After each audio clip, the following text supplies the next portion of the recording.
அனைவருக்கும் வணக்கம். இந்த பதிவில் நம்ம எதை பற்றி பார்க்க போகிறோன்னு தெரிஞ்சுக்கிறதுக்கு முன்னாடி மறக்காமல் நம்ம சேனலை சப்ஸ்கிரைப் பண்ணிக்கோங்க.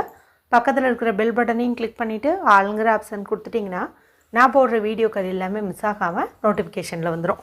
இந்த பதிவு மிக மிக முக்கியமான பதிவு, அனைவரும் தெரிந்து கொள்ள வேண்டிய ஒரு பதிவு அப்படின்னே சொல்லலாம். இன்று ஜனவரி மாதத்தின் 22ஆம் தேதி, தை மாதத்தின் 8ஆம் தேதி நிறைஞ்ச வியாழக்கிழமை நாளாக இருக்குது. வியாழக்கிழமை குபேரருடைய வழிபாட்டுக்கும் குரு பகவானுடைய வழிபாட்டுக்கும் ஏற்ற ஒரு நாள் அப்படின்னே சொல்லலாம்.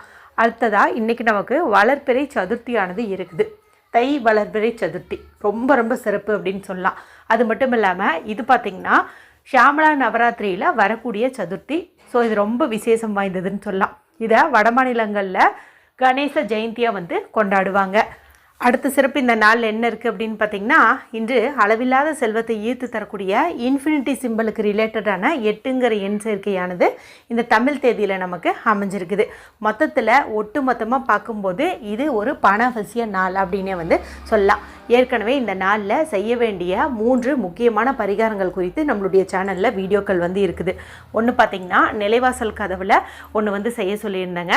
அடுத்த பரிகாரம் பார்த்திங்கன்னா ஒரு ஏலக்காயை வச்சு சொல்லியிருப்பேன். ஏலக்காயில் ஜஸ்ட்டு நீங்கள் எழுதுனீங்க அப்படின்னாவே போதும்னு சொல்லியிருப்பேன்.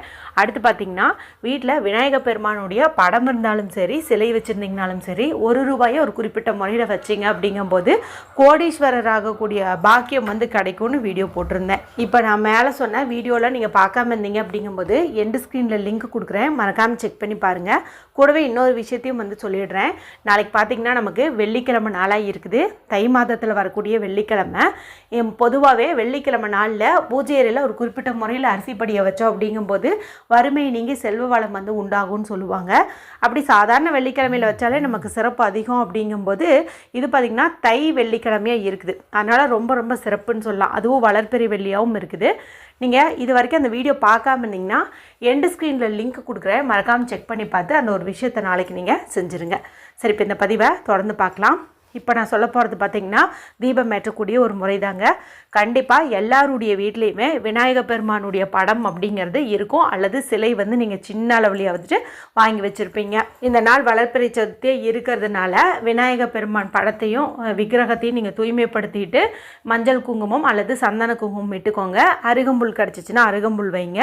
எளிதான நிவேதனம் வைக்கலாம், இல்லை கொண்டக்கடலையே நீங்கள் சுண்டல் பண்ணி வைக்கிறதும் ரொம்ப நல்ல பலனை கொடுக்கும். ஏன்னா இன்றைக்கி வியாழக்கிழமை நாளாக இருக்குது இல்லையா, அதனால் கொண்டக்கடலை நிவேதனம் வைக்கிறது ரொம்ப ரொம்ப சிறப்பு அப்படின்னு சொல்லலாம். சரி, இப்போ இந்த நாளில் நம்ம வீட்டில் ஒரு தீபம் ஏற்றணும். இப்போ மாலை 5 மணியிலேருந்து இரவு ஒரு 9 மணி வரைக்கும் நீங்கள் டைம் எடுத்துக்கிட்டு இந்த ஒரு தீபத்தை தாராளமாக நீங்கள் வீட்டில் ஏற்றலாம். இதன் மூலமாக நமக்கு நல்ல ஒரு வருமானம் அதிகரிக்கும். அதே போல் கணவர் பிஸ்னஸ் செய்கிறாரு அப்படிங்கும்போது தொழில் அபிவிருத்தி ஆகும், அதாவது நல்லா எக்ஸ்பெண்ட் ஆகும், நிறைய லாபம் வரும் அப்படின்னே சொல்லலாம். தொழில் செய்யக்கூடிய இடமா இருந்தாலும் சரி, வீட்டிலே இருந்தாலும் சரி, இப்போ நான் சொல்லக்கூடிய இந்த ஒரு தீபத்தை நீங்கள் தாராளமாக ஏற்றி வைக்கிறது உங்களுக்கு அதிகப்படியான பலனை கொடுக்கும். சரி, இதுக்கு தேவையான பொருள் என்ன, இந்த தீபத்தை எப்படி ஏற்றணும் அப்படின்னு பார்த்தலாம்.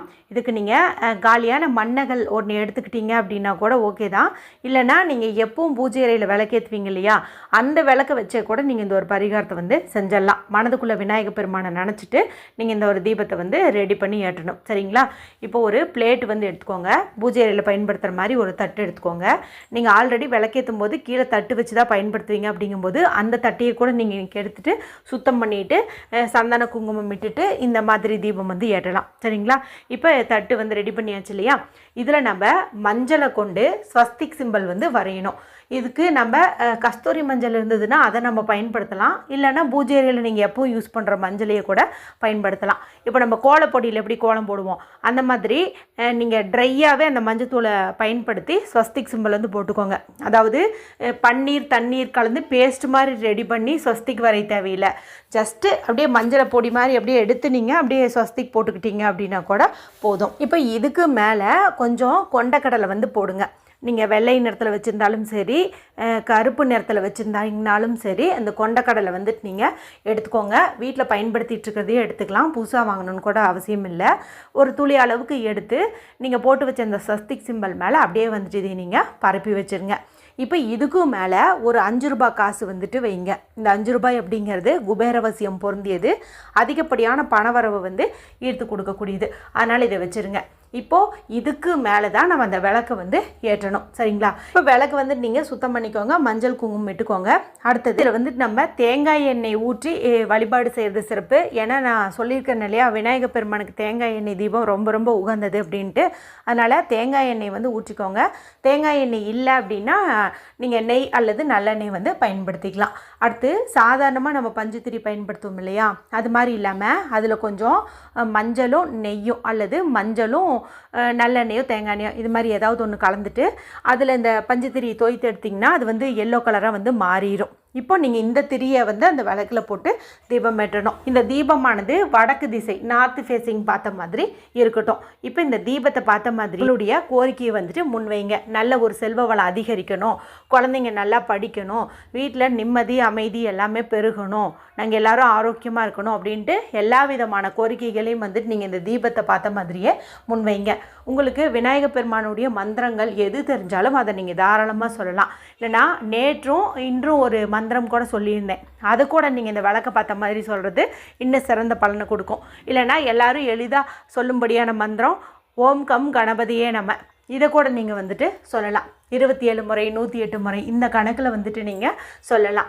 இப்படி சொல்லி வழிபாடெல்லாம் செஞ்ச பிறகு உங்களுக்கு என்ன வேலை இருக்குதோ நீங்கள் தாராளமாக போய் பார்க்கலாம். இது வந்து அப்படியே இருக்கட்டுங்க. நாளைக்கு நமக்கு வெள்ளிக்கிழமை நாளாக இருக்குது இல்லையா, இந்த வெள்ளிக்கிழமை நாளில் இந்த விளக்கு கடியில் வச்ச 5 ரூபாயை நீங்கள் மங்கள பொருட்கள் வாங்குறதுக்கு பயன்படுத்திக்கலாம். குறிப்பாக வந்து நீங்கள் உப்பு வாங்குறீங்க அப்படிங்கும்போது அந்த உப்பு வாங்குறதுக்கு கூட நீங்கள் இந்த 5 ரூபாயை வந்து பயன்படுத்திக்கலாம். இல்லைனா மஞ்சத்தூள் வாங்குறதுக்கு பயன்படுத்திக்கலாம். இந்த கொண்டக்கடலை இருக்குது இல்லையா, இதை வந்துட்டு நீங்கள் பறவைகளுக்கு தானமாக கொடுக்கலாம். இல்லைன்னா இதை ஊற வச்சு உங்கள் வீட்டில் பசுமாடு இருக்குதுங்கும்போது அதுக்கு கூட நீங்கள் வந்துட்டு தானம் கொடுக்கலாம். ஆனால் கண்டிப்பாக வந்துட்டு தானம் கொடுக்கறதுங்கிறத சிறப்பு. வீட்டுக்கு பக்கத்தில் பசுமாடு இல்லை, பறவைகள் வராது அப்படின்னு நினச்சாலும் நீங்கள் இதை அப்படியே எங்கேயாவது எடுத்துகிட்டு போயிட்டு புதர் போன்ற இடங்களில் அல்லது மரத்துக்கடியில் அப்படியாவது நீங்கள் போட்டுட்டு வர்றது சிறப்பு. இந்த மாதிரி வந்து பண்ணிவிடுங்க.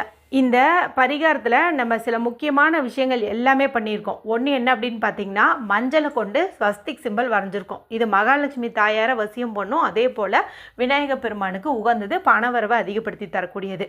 குரு பகவானுக்கு உகந்த வியாழக்கிழமை நாளாக இருக்கிறதுனால தான் நம்ம மஞ்சளை கொண்டு இந்த சிம்பலை வந்து வரைஞ்சிருக்கிறோம். இது முதல் பாயிண்ட்டு. அடுத்து பார்த்திங்கன்னா, நம்ம கொண்டக்கடலை வந்து யூஸ் பண்ணியிருக்கிறோம். வியாழக்கிழமை நாளில் கொண்டக்கடலை வீட்டில் வாங்கி வைக்கிறது, தானம் கொடுக்கறது, நிவேதனமாக வைக்கிறது, இது எல்லாமே நமக்கு அதிகப்படியான பணவரவை கொடுக்கும். தங்கம் சேருவதற்கான யோகத்தையும் வந்து கொடுக்கும். அதையும் நம்ம இங்கே செஞ்சுருக்கோம். அடுத்து குபேரவசியம் உண்டாகிறதுக்கு 5 ரூபாய் காசையும் வந்துட்டு நம்ம பயன்படுத்தியிருக்கோம். அதே போல் மஞ்சள் நிற பஞ்சுத்திரி, தேங்காய் எண்ணெய் பயன்படுத்தியிருக்கோம். அடுத்து விநாயகர் பெருமானுக்கு உகந்த மந்திரமும் வந்து சொல்லியிருக்கோம். இது எல்லாமே சேர்ந்து தான் நான் மேலே சொன்ன எல்லா விதமான பலன்களையும் உங்களுக்கு வந்துட்டு கொடுக்க போகுது. அவசியமாக இந்த ஒரு தீபத்தை மாலை 5 மணியிலிருந்து இரவு ஒரு 9 மணிக்குள்ளார ஏற்றி பலனடையுங்க. இந்த வீடியோ பிடிச்சிருந்தால் மற்றவங்களோடையும் ஷேர் பண்ணுங்கள், லைக் பண்ணுங்கள். மற்றும் ஒரு பயனுள்ள பதிவில் உங்களை சந்திக்கிறேன். நன்றி, வணக்கம்.